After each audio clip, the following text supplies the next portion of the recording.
Hello everyone, Assalamu alaikum wa rahmatullahi wa barakatuh. How are you guys? I hope all of you are well. And I pray that we all are gathered in Jannah on the Allah Maqam, Jannah Firdaus next to Prophet Muhammad Sallallahu Alaihi Wasallam. All the Muslims. That's my dua. Today we will discuss about one of the biggest topic and one of the topic that is in the minds of all the people, mostly common people, right? And I bet you were thinking about it too, somehow in your life.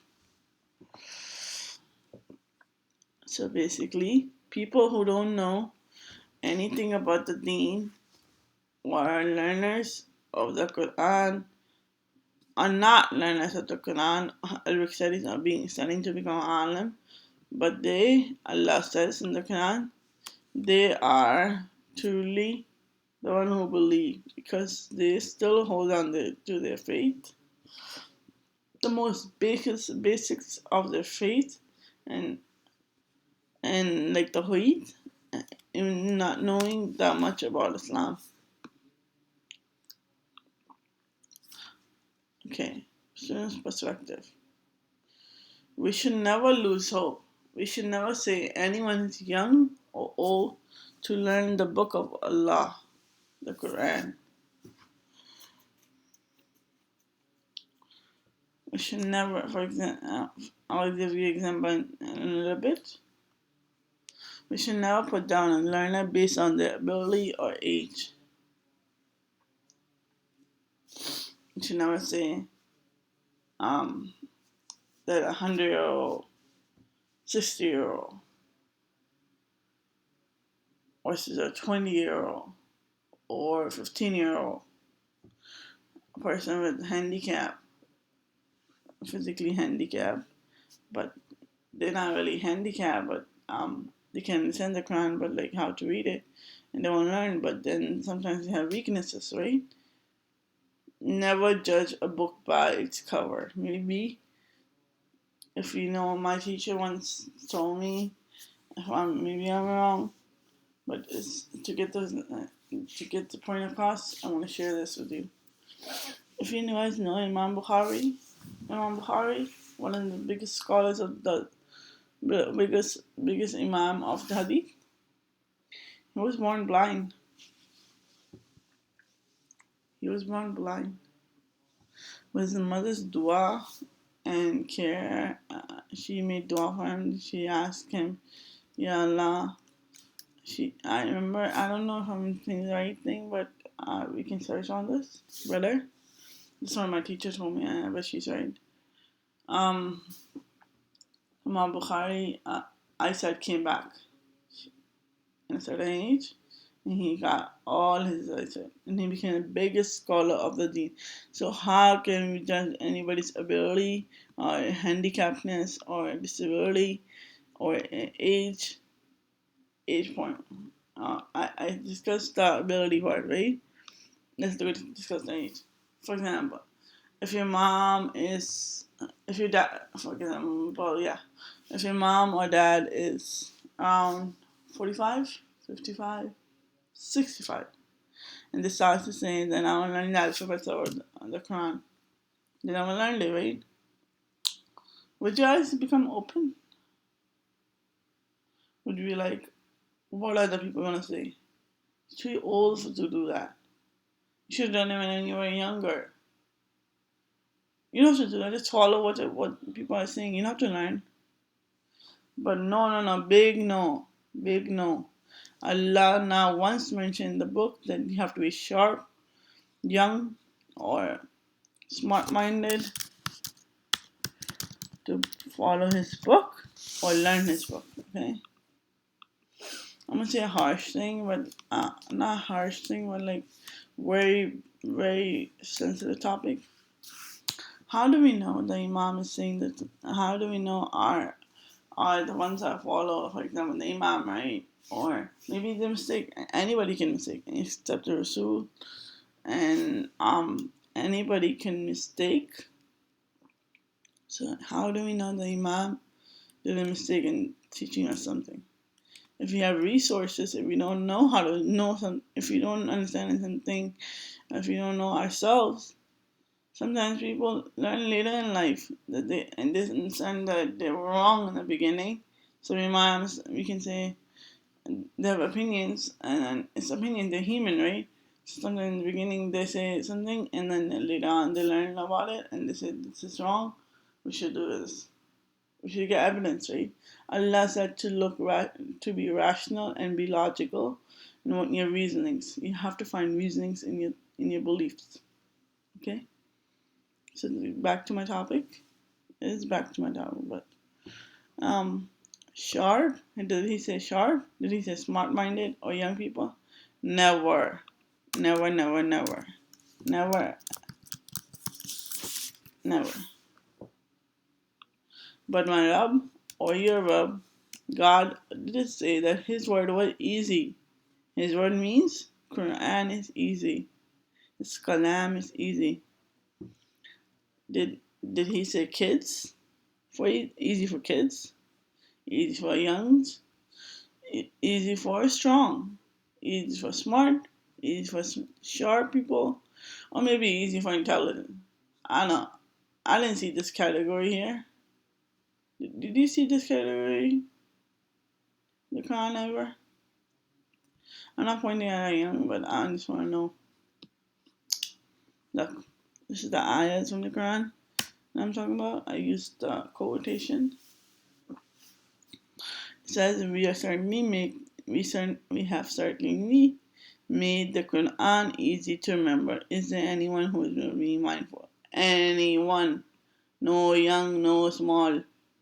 No big, no small. No young, no old. Okay?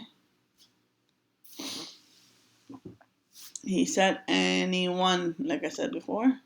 And he said that means all human, even non-Muslims. Allah didn't stop anybody. Quran was not a gift to us only, guys. Quran is, you have to understand this. Quran is a gift to all humanity. And anybody can accept it and become a part of our deen, right? Second part I would like to mention, it's also a big part of our lives. Sorry if I got you bored. I hope you're not. We should never think that, Ya Allah.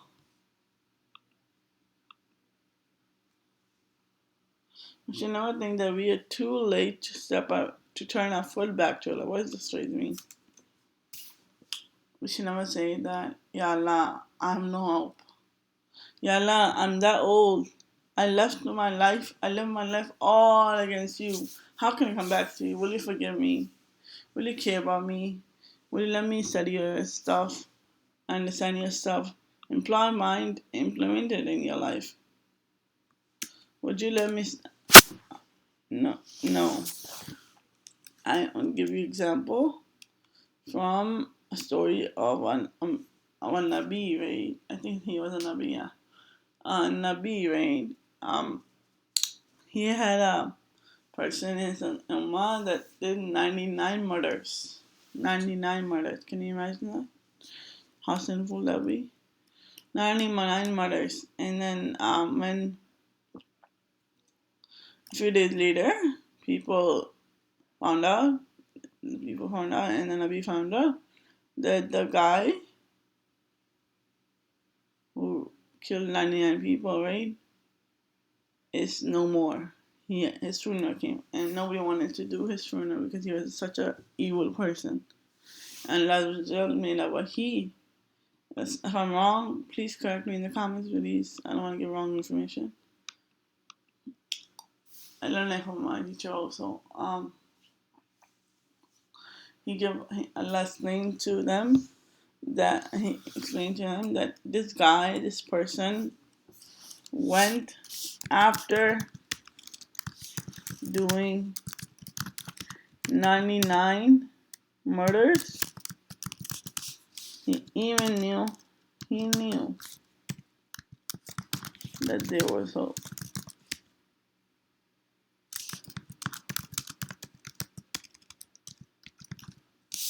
even after doing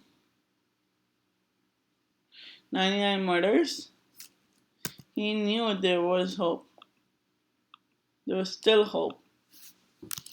That God can accept me. If I ask for forgiveness, He will forgive me. And Allah said in His words, He said, it's a hadith, that He said that He changed his path before he died. The guy in the murderer, he changed his path and he died. And he was in the way of doing something good. He died as a Muslim. Can you imagine that? How merciful is our Lord? I love it. How merciful is He? And we expect that we are too late to turn our foot back to Allah? Never. We're never too late.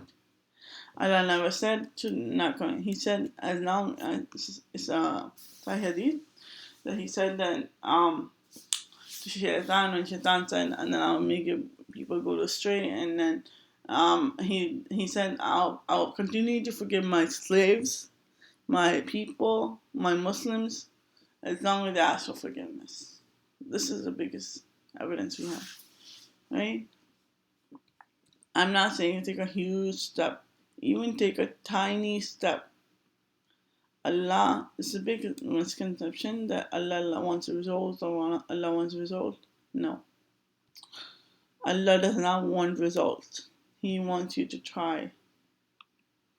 Okay, I'm going to explain this a little bit more. He does not want you to get A in the test. Allah is not like that. A plus in the exam. But He does not want A in the exam, but He can also, not also, sorry, I mean the wrong choice of word. He doesn't want A plus in the exam. Even if you get a C or a D, right? And even if you're failing, at least you're trying. That's all He wants. All He wants. You're trying. You're not giving up. One day, it's my own experience, and I'm telling you from my experience. When you try, right? Allah opens the hikmah, the wisdom, and the ability. I was not that the way I talk now. And I'm an Arabic student, right? So Allah opens the door that and the best of the abilities to become a powerful ummah. He'll provide you. And He will open doors to you. The risk. And this can be money, not only money, anything. Your happiness, your days, like those doors that you never imagined to be open, and that will be everlasting. They will never end in deeds or anything. Inshallah, we meet in Jannah. I hope you enjoyed this video. Please like, comment, and share. And share your comments and see how we can do better. Thank you. Jazakallah khairan.